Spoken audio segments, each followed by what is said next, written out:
You can focus on the end game, obviously some missed free throws, and they take a lead and they erase it. But if you look at where the Thunder lost this game, you're saying don't look at the end of the fourth quarter, you're saying look at the end of the third? Yeah, because there's an unavoidable situation, and Billy Donovan's a really bright guy, and he's a great coach.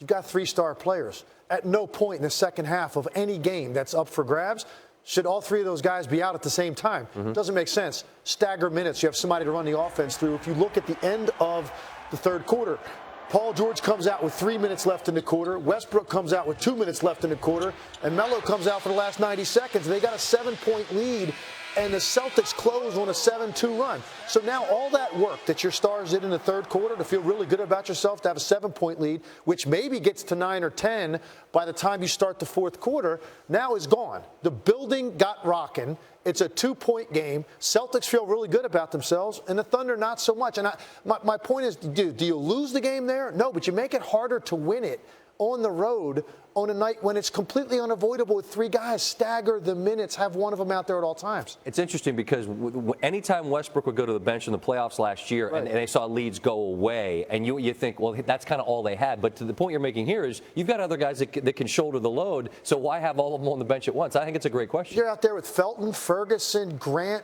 Houston. I mean, this is who you're trying to score with for a 90-second stretch, and Boston scoring at the other end, and all that work. You don't just, I'm telling you, I've seen it. The momentum shifts. You don't feel as good. It feels like a different game now as you start the fourth quarter. Like these guys are in it, and a second ago we kind of had them. Maybe this is 9-10. Might be a different story, and it's so avoidable for Billy Donovan. This is what you got these guys for. Right. Don't go any minutes in the second half without one of them in the game.